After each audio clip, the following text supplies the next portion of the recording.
प्रभाग क्रमांक 28 मधील सामाजिक कार्यकर्ते लोकसेवक सूरज लोखंडे साहेब आणि आज आपण सूरज लोखंडे साहेबांची मुलाखत आपल्या पिकअप पॉइंट या युट्यूब चॅनलच्या माध्यमातून घेणार आहोत. तर मी सूरज भाऊ तुमचं माझ्या मी स्वागत करतो. मला थोडी आपल्याबद्दल माहिती द्या. माझं नाव सूरज लोखंडे. मी जनतोसमध्ये राहतो. माझा जन्म सुद्धा जनतोसमध्ये झालेला आहे. एक सामाजिक काम करण्याची लहानपणापासून आवड आहे आणि समाजात एक आपण प्रत्येकाला मदत केली तर समाज आपल्यासाठी उभा राहतो. हे कायम कामाच्या कृतीतून लक्ष देतं. त्यामुळे समाजाच्या सोबत काम करायला, समाजासोबत राहायला मला आवडतं. आपण किती वर्षापासून जनतोसमध्ये सामाजिक कार्यामध्ये तुम्ही सहभागी आहात? माझा जन्म तर जनतोसमध्ये झालेला आहे. कॉलेज शिकता शिकता एक जनतोसमधील परिस्थिती व पूर्वीचे नगरसेवक दीपकदादा गावडे यांच्यासोबत एक काम करायची जी सवय लागली होती त्यापासून मी कामाला सुरुवात केली आणि तसं काम करत करत कामाची आवड आणि लोकसेवा हा माझा धर्म हे हेतूने मी लोकांच्या प्रत्येक प्रश्नासाठी उपस्थित राहून ते प्रश्न सोडवले गेले पाहिजे यासाठी प्रयत्नशील असतो. तुम्हाला राजकीय करिअरच का निवडावंसं वाटलं? राजकीय करिअर बघायला गेलं तर एखादं कुठलंही काम करण्यासाठी एखादं पाठबळ लागतं, एखादी ओळख लागते. पण एखादा पक्ष किंवा राजकीय आपल्या सोबत असेल तर त्या कामाला गती, चालना मिळते आणि एक ताकद मिळते आणि त्या कामाची समोरच्या अधिकाऱ्यांना आपण कुणाकडनंही काम करून घेऊ त्याला दखल घ्यावी लागते. कारण त्या पक्षाचा परत त्या सामाजिक कामाचा एक वेगळा असा विचार करावा लागतो. त्यामुळे मला राजकीय गोष्टीकडे आवड झाली.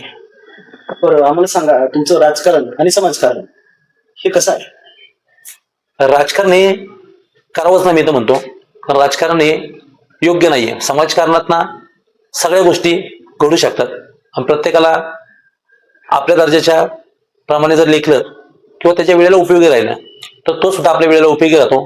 प्रत्येकाला विचारात घेऊन काम केलं तर तो सुद्धा आपल्याला विचारात घेतो. त्यामुळे लहान थोर मोठे सर्व समाजातील लोकांना सोबत घेऊन राहिलो तर आपल्याला समाज सुद्धा त्या दृष्टीने पाहतो. त्यामुळे समाजकारण खूप महत्वाचं आहे. आता तुम्ही प्रभाग क्रमांक 28 मध्ये राहता आणि प्रभाग क्रमांक 28 हा कुठपर्यंत आहे?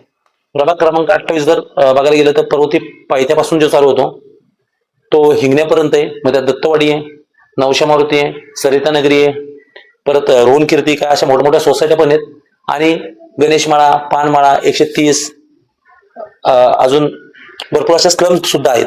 हा असा भाग आहे जिथं 70% वसाहत आहे, स्लम भाग आहे आणि 30% सोसायटी आहेत. त्यामुळं इथं काम करायला एक आवड आणि मजा एक वेगळी असणार आहे. कारण स्लम मध्ये काम करायची, कारण आमचा जन्म सुद्धा स्लम मध्ये झालेला आहे, वसाहतीमध्ये झालेला आहे. तिथे प्रश्न आम्हाला बारकाईने माहिती आहेत आणि रोज आपण ते प्रश्न हाताळतोय. त्यामुळं वसाहती भागातील प्रश्न कसे सोडवायचे हे पूर्वीपासून आम्हाला माहिती आहे. त्यामुळं जास्ती वसाहतीचा भाग असल्यामुळे आपलं काम करायला आणि प्रश्न सोडवायला मजा येईल. काय होते की सूरज भाऊंशी चर्चा करत असताना माझ्या मनामध्ये असंख्य प्रश्न निर्माण झाले. कारण की सूरज भाऊ स्थानिक आहेत, त्यांना स्थानिक लोकांच्या समस्येची जाणीव आहे.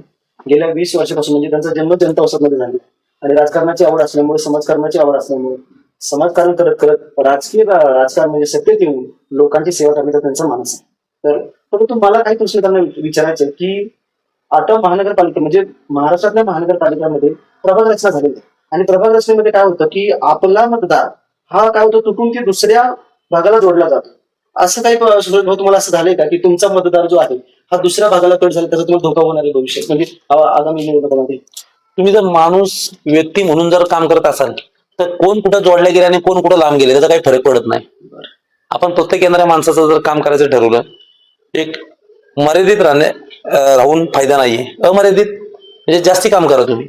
आजूबाजूच्या भागाला सुद्धा तुमचा उपयोग झाला पाहिजे, जेणेकरून वाढ, सीमा रेषा ह्याचं बंधन राहणार नाही तुम्हाला.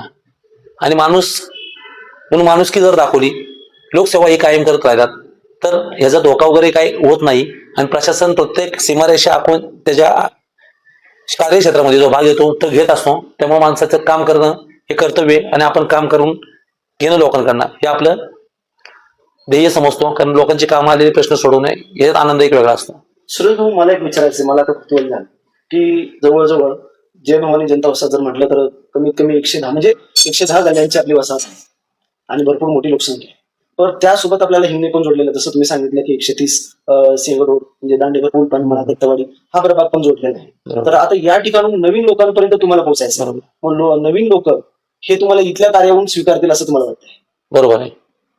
बरं, हिंगण्या आता तुमच्यापर्यंत पोहोच झालेलं आहे, तुमचं प्रचार तिथपर्यंत पोहोचलं? प्रत्येक माणसापर्यंत पोहोचणं, कारण कालावधी हा खूप कमी दिलेला आहे निवडणुकीच्या दृष्टीने बघायला गेलं तर. पण आपण कमी वेळेत जास्ती लोकांपर्यंत कसं पोहोचू, ही एक आता सोशल मीडिया, त्यानंतर माउथ पब्लिसिटी, त्यानंतर आपला परिचय असणाऱ्या लोकांशी आपण कसे आता प्रेझेंट होतोय आणि कमी वेळात कसं तिथवर जातोय. कारण आपली ओळख ही सांगणारे भरपूर जण असतात. काही जणांची आपण कामं केली चांगली तर ते सांगतात की चांगले आहेत.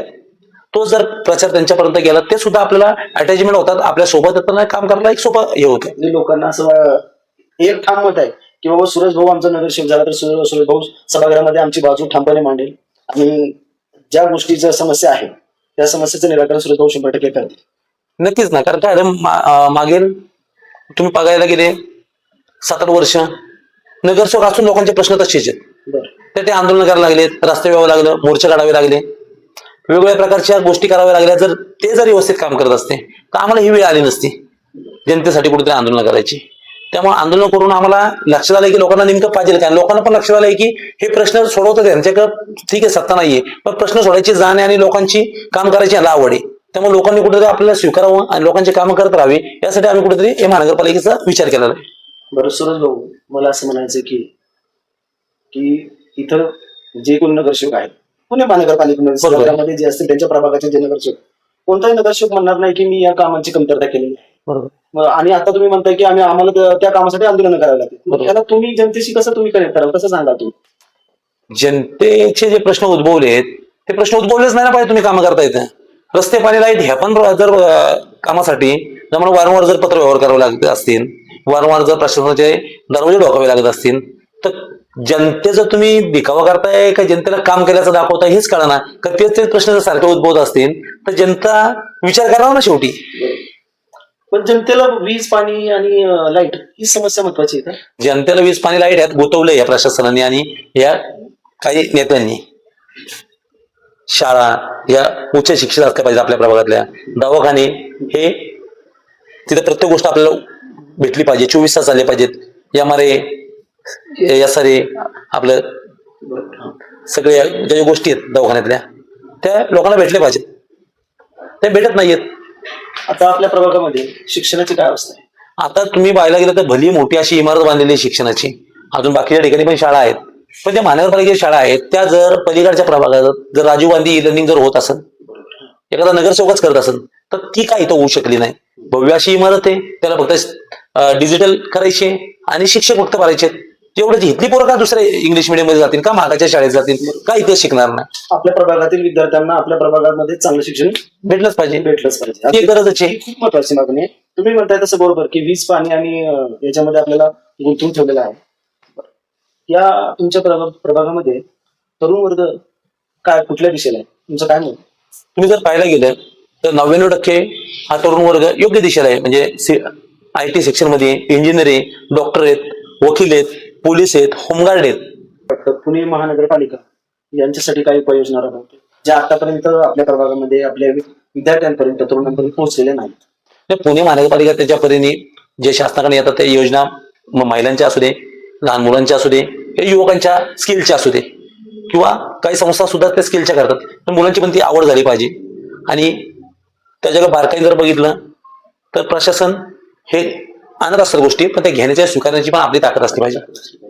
बरं, तुम्ही व्यक्तिशः इथल्या तरुणांसाठी कोणते कार्यक्रम राबवलेले आहेत? नोकरी महोत्सव आपण हे करतो, कुठेतरी नोकरी मिळावी त्यासाठी. त्यानंतर मुलांना खेळायची आवड व्हावी म्हणून क्रिकेटचे सामने हे करतो, व्हॉलीबॉलचे सामने हे करतो, आपण कबड्डीचे सामने घेतो. तसेच प्रत्येक युवकाला कुठेतरी चांगल्या मार्गाने पुढे जाता यावे. त्यामुळे न समजलेले आई बाप हा वसन अंकाराचा कार्यक्रम आपण मागच्या महिन्यातच घेतला. आई वडील समजले, आई वडील हे देवारूपी आहेत. आपले आई वडील आपल्या मुलाचा कधी चुकीचा विचार करत नाही. तर त्यांचा जरी तुम्ही विचार घेतला तरी सगळं काही घडू शकतं. त्यामुळे मी पहिले आई वडील हे कळावे मुलांना, त्यामुळे तो कार्यक्रम लावला होता. आणि वेगवेगळ्या प्रकारचे मी योजना कार्यक्रम मी मुलांपर्यंत पोहोचवत असतो. आणि मला आवडतं की प्रत्येक मुलासोबत काम करायला आणि त्यांना सोबत घेऊन जायला. सुरेश भाऊ, मला असं विचारायचं तुम्हाला की झोपडपट्टी पुनर्वसन प्राधिकरणामार्फत राबवली जाणारी योजना लोककल्याणकारी आहे. तर जनतेला विचारात घेऊन केलं तुम्ही तर लोक कल्याणकारी, पण जर बिल्डरला विचारात घेऊन केलं लोकांना लादणार असेल तर ती चुकीची आहे. कारण ते पैसे कमवायच्या दृष्टीने जर तुम्ही करत असाल तर अयोग्य आहे. कारण ज्या ज्या जीवावर तुम्ही करताय, ज्या झोपडपट्टी धारकाच्या जीवावर तुम्ही पैसे कमवणार आहेत, पहिले त्याला विचार घ्यायचं तुला बाबा करायची आहे का, तुला या ठिकाणी पाहिजे का, तुला किती स्क्वेअर फूट पाहिजे आणि त्या कुटुंबाची संख्या किती आणि 550 स्क्वेअर फूट. हा पहिला मुद्दा प्रत्येक ठिकाणी असला पाहिजे. कारण जो करणारा बिल्डर आहे त्यांनी 350 स्क्वेअर फूट 350 मध्ये राहून दाखवा आणि नंतर त्या झोपडपट्टी धारकाचा विचार करा. हा फार मोठा कळीचा मुद्दा आहे की, आणि तुम्ही त्याच्याबद्दल तुम्ही सारेला आंदोलन पण केलेलं आहे. हो, 100% ना. जर लोकांना विचारत नाही घेतलं तर आंदोलन रस्त्यावरती उतरायची आमची पद्धत आहे. कारण जनता ही महत्वाची आणि जनतेनंतर बाकी सर्व. सुरेश भाऊंना मला प्रश्न विचारायचे, कारण की मला एवढं कुतूहल वाटलं, कारण की मी पण स्थानिक रहिवासी आहे. आणि की मला सुरेश भाऊ तुम्हाला विचारायचं की विकास म्हणजे काय, आणि आपल्या प्रभागामध्ये अजून कोणती कोणती कामे बाकी आहेत असं वाटतं, आणि नागरिकांच्या समस्या संपल्या असं वाटतं का तुम्हाला? आता तुम्ही सांगितलं तुम्ही सुद्धा स्थानिकच आहे. जेव्हा सर्वसामान्य चेहऱ्यावर जेव्हा हसू असत ना आणि तो आनंदी असेल, तो जेव्हा गाडी एखादी स्वतःची पार्किंगला लावून घरात सुखाचं झोपू शकतो, रस्त्याने गाडी न अडकळता नेऊ शकतो, तेव्हा तो विकास होईल. आज जर तुम्ही बघायला गेलं रस्त्यावरती गाडी लावायला जागा नाही. जर भाजी मंडई बघितलं तर रस्त्यावरती भाजी विक्री होते. जर तुम्ही रस्ता बघितला तर एका 2 गाड्या पास होऊ शकत नाही. आणि अजून असे अनेक प्रश्न राहिलेले आहेत. युवकांचा हा विचार घेतला पाहिजे. आपण बसतोय त्याच्यातच, हे गटार तुंबले, इथं पाणी येत नाहीये, इथं पाण्यावर वाद चाललेत, रस्त्यामध्ये कुठेतरी गाडी आली म्हणून ट्रॅफिक जाम झाले, पोराला खेळायला मैदान नाहीये. अशा अनेक प्रश्न तसेच आहेत. नुसतं तुम्ही रस्त्याच्या बाहेर आलात, महानगरपालिकेच्या जबाबदाऱ्या आहेत त्या घेत नाहीयेत. अधिकारी वारंवार बदलतात आहेत पण कामं बदलत नाहीयेत. तुम्ही जर घरं बघता तर एखाद्या फ्लॅट पेक्षा सुद्धा भारी जनतासमधली घरं, म्हणजे ज्या सेवा सुविधा फ्लॅटमध्ये नसतील त्या आमच्या जनतासमधल्या घरामध्ये आहेत. प्रशासनाचं काम आहे की बाहेरचा परिसर हा स्वच्छ ठेवला गेला पाहिजे. तो होत नाहीये का, आता दुर्लक्षित केलं जाते. आणि निवडणुका आल्या, मतदान आलं की त्या आमच्या लोकांना विचारात घेतलं जातात. तर बस, जर 365 दिवस 5 वर्षांनी जर आमच्या लोकांचा विचार केला जात असेल, त्याला फार म्हणजे घरच्या सारखं जपलं असेल, तर वर्षाच्या प्रत्येक महिन्याला निवडणूक आली पाहिजे, म्हणजे माझ्या सर्वसामान्याचा विचार होईल आणि त्याच्या कुटुंबाचा विचार होईल. तुम्ही शेवटच्या लोकांपर्यंत पोहोचताय, मग तुम्हाला आपल्या स्थानिक कार्यकर्त्याकडून कुठेतरी असं पाय खेचण्याचा प्रकार किंवा असं काही जाणवतो का? नाही, काय होत होतं, जर बघायला गेलं तर आपल्या जनतामध्ये राजकारण हा प्रकार नाहीच आहे. आपल्या इथे एक सामाजिक कामाची सगळ्यांना आवड आहे. आता कुठेतरी आपली सगळे युवक जागृत झालेले आहेत. आता परिस्थिती कसं होतं, एखाद्या गोष्टीची जेव्हा तुम्हाला ठेच लागती तेव्हा कळते की त्याच्यावरती मलम काय करायचा. आता ठेच लागलेली तेव्हा आता प्रत्येकाला कळतं की कुठली मलमपट्टी लावायची, कारण सगळे सज्ञान झालेले आहेत आणि कुठला उपचार घ्यायचा. त्यामुळे आता इथले युवक हे एकामेकात हात घालून 2 पावलं मागं घेऊन तुमच्यासोबत उभे राहणार. आम्ही माझ्यासोबत नाही म्हणत, मी सगळे एकत्र उभे राहणार आहे. कारण मी पण आला की तिथं गर्व आला, आणि गर्व आला की गर्वाचं घर खाली असतं. त्यामुळे एकत्र असेल तर एकत्र आलो की ती मूठ चांगली मोठी असते, आणि एकत्र आल्याने भरपूर काय होऊ शकतं हे जनतासाठी पाहिलेले आणि जनतासाठी उदाहरणे सर्व महाराष्ट्रासाठी आणि आपल्या राज्यासाठी. आता महाराष्ट्र राज्याचं नाव घेतलं म्हणून मी तुम्हाला त्याला अनुसरून एक प्रश्न विचारतो की, महाराष्ट्र राज्यामध्ये जे आता राजकारणाचं जे काय आपण पाहिलं मागच्या 5 वर्षामध्ये, किंवा आता जी स्थिती बघतोय आपण राजकारणाची, तर त्या पद्धतीने तिथे आघाड्या होत आहे. बरोबर. तर पुन्हा इलेक्शन आलं की जातीचा मुद्दा परत येतो, धर्माचा मुद्दा परत येतो. आता आपला जनता वसाहत एरिया किंवा आपला हा जर प्रभाग जर म्हटलं तर हा अनेक जाती धर्माचे लोक इथे राहतात. मग मतांची विभागणी, त्याचा फटका असं काय तुम्हाला जाणवतं का? मताची विभागणी हा प्रकार एवढा हे नाही व्हायचा, कारण आता सर्व जाती धर्माची लोक एकत्र कार्यक्रम घेतात.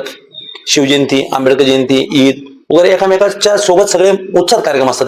आणि जनता उत्सवामध्ये सर्व समाजाची लोक एक कार्यक्रम, गणपती असू द्या किंवा कुठल्याही मिरवणूक असं एकमेकात सहभागी होऊनच साजरे करतात, आणि एक आनंद वेगळा असतो. त्यामुळं हा प्रकार आता राहिलेला नाहीये जाती धर्म वगैरे. त्यामुळे नक्कीच मी पण ह्या गोष्टीची सहमत आहे की जनता वसाहतमध्ये म्हणजे आमच्या प्रभागामध्ये सर्व धर्माची लोक राहतात, परंतु सुरेश भाऊ मगाशी बोलले की गुन्हेगारीचा रेशो, नक्कीच गुन्हेगारीचा रेशो या प्रभागामध्ये कमी आहे. आणि लोकांना जाती धर्माची काही घेणे नाही, आणि लोक नक्कीच यावेळेस एका स्थानिक उमेदवाराचा विचार नक्की करतील हे मलाही वाटतं बरं का. पण मला एक दुसरा प्रश्न तुम्हाला विचारायचा आहे की, मला कुठेतरी माझी मुलाखत पार्शल होऊ नये असं मला वाटतं. आता तुम्ही जयंतीचा उल्लेख केला. बरोबर. जयंतीमध्ये तरुणांना म्हणजे तरुण हा डीजे कडे आकर्षित झालेला असतो. डीजे साठी जयंतीमध्ये गलिनट्ट वगैरे देऊन यांना एका काय आपण म्हणूया की त्यांना त्या पद्धतीने म्हणूया की एका वेगळ्या दिशेला नेलं जाते. मग याला तुम्ही कसं पाहताय? कसं होतं, काही जणांना प्रेझेंट व्हायचं असतं. प्रेझेंट होण्यासाठी एखादा मोठा साऊंड लावून चर्चा करून स्वतःचं नाव कुठेतरी मोठं करायचं असतं. पण तो योग्य नाही, ते एका दिवसापुरतं मारित असतं. तुम्ही काम असं मोठं करा की वर्ष 12 महिने तुमचं नाव लौकिक राहिलं पाहिजे आणि त्या कुटुंबाने आणि त्या तिथल्या समाजाने तुमचं नाव काय पाहिजे हे माझा हेतू आहे. त्यामुळे एक दिवसाचा जो खर्च आहे तो एक मर्यादित करायला नाही म्हणत नाही, कारण सण हे उत्सव साजरे झालेले पाहिजेत. पण तो कुठेतरी टाळून वर्षभर सुद्धा तो उत्सवाच्या स्वरूपात एखादा मदत करून एखाद्या कुटुंबाचा उदय सुद्धा झाला पाहिजे, त्याचा विचार केला पाहिजे. सण उत्सवाचं महापुरुषांच्या जयंत्या ह्या पद्धतीने साजऱ्या कराव्या असं तुमचं कारण तुम्हाला काय? नाही, डॉक्टर बाबासाहेब आंबेडकरांनी घटना दिलेली आहे. त्या घटनेवरती सर्व जवळपास आधारित आहे. छत्रपती शिवाजी महाराजांचा इतिहास आहे. महात्मा ज्योतिराव फुले यांनी एक आपल्याला चांगली शिकवण दिलेली आहेत. सर्व थोर समाज पुरुषांचे आपण विचार जरी घेतले ना पुस्तकारूपी, तरी आपण धन्य झालो समजू, कारण त्यांच्या विचाराने सर्व काही होऊ शकतं आणि सर्व काही मिळू शकतं. भाऊ, मला एक विचारायचं होतं की जनता मध्ये अजून काय विकास करता येईल? तुम्ही नगरसेवक झाल्यानंतर तुम्ही काय उपाययोजना राबवाल जेणेकरून जनता वसाहतच्या विकासामध्ये अजून एक मोलाचं पाऊल पडेल? जनता वसाहतमध्ये जर बघायला गेलं, जनता वसाहत मला जो कचरा आहे तो इथंच विघटन झाला पाहिजे, जेणेकरून त्यातून इथल्याच लोकांना उत्पन्न मिळेल. इथंच त्याचं विघटन झालं तर इथंच त्याच्यावरती प्रक्रिया चालू होईल. दुसरा परत पर्याय, जनता वसाहतमध्ये डोंगर हा भाग मोठा आहे, तिथं झाडं लावून कचरा जर इथंच विघटन केला तर कासपठार सारखं करू शकतो. परत मिलिटरी सारख्या एरिया मध्ये जसं व्यायामाचं साहित्य वगैरे असं डोंगर भागामध्ये ओपन जिम, तर ते आपल्या इथे डोंगरात करू शकतो. पोरांना खेळायला पटांगण करू शकतो, परत वॉकिंग साठी करू शकतो. या सगळ्या गोष्टी होऊ शकतात. भाऊ, मला एक विचारायचं होतं की बघा, आता इलेक्शन मध्ये पैशाचा खूप मोठा महापूर येतो. अनेक उमेदवार हे पैसे घेऊन होतात लोकांची, म्हणजे ह्या धनशक्तीला तुम्ही कसं बघता तुम्ही याच्याकडे? काय झालंय, काही जण कामामध्ये आवड नसती तर पैशातून सत्तेतून पैसा. माझ्यानंतर मुलगा, मुलांतर नातू. मग सर्वसामान्य जो झोपडपट्टी मधला, जो वसरी मधला कार्यकर्ता तो कधी घडणार? तो वर्षाच्या 12 महिने 365 दिवस काम करत असतो. एखाद्या मंडळातून तो कुठेतरी उदयरूपी आलेला असतो, त्याचा कधी विचार होणार? त्यामुळं हे मोठे मोठे प्रभाग आहेत, ह्याच्यात पॅम्पलेट तरी वाटायचं म्हणलं तरी 2 रुपये खर्च होणारच. त्यामुळे सर्वसामान्य कार्यकर्त्याचा विचार हा कुठेतरी संपत चालला नाही आणि कुठेतरी 2 रुपये ज्याच्या काय त्याचा विचार होत चाललेला आहे. तरी सर्व नागरिकांना विनंती आहे माझी की जो सर्वसामान्य कार्यकर्ता आहे 24 तास तुमच्यासाठी काम करतो, त्याचा विचार करावा आणि त्याला विचारात घेऊन त्याच्या पाठीशी एकदा उभं राहावं, एकदा त्याला संधी द्यावी. म्हणजे कळण की चांगलं काम काय असतं आणि पैसे देऊन जे पैसे ओतून जे काम करतात त्यात फरक काय असतो. नक्कीच. माझी प्रभागातील सर्व लोकांना एक विनंती आहे की कोणाच्याही प्रलोभनाला बळी न पडता किंवा भारतीय घटनेने दिलेला एवढा मोठा सर्वोत्तम अधिकार जो आहे तो आपल्याला मतदानाचा अधिकार, तो मतदानाचा अधिकार आपण छोट्याशा शिल्लक अशा म्हणजे थोडस काय म्हणून आपण मतदान याच्यात या प्रलोभनाला किंवा भेट वस्तूचा प्रलोभनाला बळी न पडून एक आपल्या प्रभागाच्या विकासामध्ये हातभार लावणार किंवा एक स्पष्ट बोलायचं झालं तर महापालिकेचे खूप चांगले बजेट असतात. हे बजेट खेचून आणणारा, सभागृहामध्ये भांडणारा असा नेता आपण नक्कीच निवडावा आणि आपण आपल्या वसाहतीला एक स्ट्रॉंग नगरसेवक नक्कीच द्यावा असं मला वाटतं. भाऊ, मला पुन्हा एक प्रश्न विचारायचा आहे. तुम्हाला वाटतं का आपल्या प्रभागामध्ये अशी काही लोक आहेत जी या प्रलोभनाला बळी पडतील? नाही, इथली लोक हातावरती पोट असणारी आहेत, कष्टकरी आहेत. त्यांना जाण आहे की आपल्या वेळेला कोण उपयोगी आहे. आणि आता या 8 वर्षात लक्षात पण आलं नाही की काय परिस्थिती आणि बाहेरचे काय करतात आणि जनतातले काय करतात. जनतातली पोरं ही जनतातल्या माणसाच्या वेळेला उपयोगी पडतात, वेळेला उभी राहतात आणि कायम सोबत येतात. त्यामुळे ह्या टाइमी ही गोष्ट हाणून पाडल्या जाईल आणि जनता वसाहत कुठेतरी एकत्र असत. रॅपिड मला त्यांचं एक नवीन रूप आज बघायला मिळालं. दुसरं जाऊन मला एक शेवटचा प्रश्न आहे, आपण शेवटाला आलो. माझा एक शेवटचा प्रश्न आहे, नगरसेवकच का? नगरसेवक का? तुम्ही हाच चांगला प्रश्न विचारला. धनशक्तीच्या विरुद्ध साध्या सर्वसामान्य कुटुंबातला मुलगा नगरसेवक होऊ शकतो हे पहिलं दाखवायचंय. अगदी बरोबर. त्यानंतर दुसरं, पैसे मोठे नाहीये, काम मोठे हे दाखवायचंय. आणि जिद्दीने सर्व काही घडू शकतं आणि सर्वसामान्य प्रश्न हे मार्गी लागू शकतात आणि जे प्रशासनाकडनं जो बजेट आहे, जो फंड आहे, तो योग्य ठिकाणी वापर केला जाऊ शकतो आणि त्यातून चांगल्या गोष्टी घडू शकतात आणि समाजाच्या हिताच्या गोष्टी होऊ शकतात हे दाखवण्यासाठी नगरसेवकच होणं मला गरजेचं वाटतं. आणि नगरसेवक जर झालं तर मला प्रशासनाचे वाद न घालता प्रशासनाच्या हातात हात मिळून जे मला साध्य सिद्ध करायचे गोरगरीब जनतेसाठी आणि ज्या जनतेच्या चेहऱ्यावरती जे हसू पाहिजे त्यासाठी मी हे नगरसेवक पदासाठी खूप छान. आमच्याकडून खूप खूप शुभेच्छा सुरेश भाऊ तुम्हाला. तुमच्याकडून मला एकच अपेक्षा आहे, शुभेच्छा हे आता कायम आहेतच, पण तुम्ही सुद्धा स्थानिक आहात, तुम्ही सुद्धा प्रथम जनता समिती वकील या दर्जामध्ये गेलात, आम्हाला आनंद वाटतो. तर प्रत्येक युवकांनी तुमच्यासारखं शिक्षित व्हावं आणि आमच्या सोबत असावं जेणेकरून आम्हाला विकास करायला तुमचे मार्गदर्शन मिळेल आणि पाठिंब्याने आम्ही पुढे जाऊ कुठेतरी. एवढंच सांगतो. जय हिंद, जय महाराष्ट्र. तर मित्रांनो, मी सुरेश भाऊंना एक प्रश्न विचारला की नगरसेवकच, तर त्यांनी अतिशय मार्मिक उत्तर दिले की एका सामान्य कुटुंबातला मुलगा जो धनशक्तीच्या विरोधात लढत आहे आणि धनशक्तीच्या विरोधात लढून एक गरीब घरातला मुलगा नगरसेवक होऊ शकतो आणि नगरसेवक होऊन इथल्या प्रभागासाठी एक चांगलं बजेट, एक चांगला निधी महानगरपालिकेच्या अधिकाऱ्यांशी संवाद साधून आतापर्यंत त्यांनी विरोधच केला, आतापर्यंत त्यांनी आंदोलनच केले, परंतु नगरसेवक झाल्यानंतर त्यांच्याशी संवाद साधून त्यांच्याशी आंदोलन करून ते काय करतील की प्रभागाच्या विकासासाठी कामं ते करणार आहेत असं त्यांनी सांगितलं. तर माझी वसाहतीमधील सर्व लोकांना विनंती आहे, प्रभागातील सर्व लोकांना विनंती आहे की तुम्ही सुरेश भाऊंना यावेळी साथ द्यावी आणि स्थानिक नगरसेवक तुम्ही म्हणून सुरेश भाऊंना तुम्ही सभागृहात पाठवा. धन्यवाद.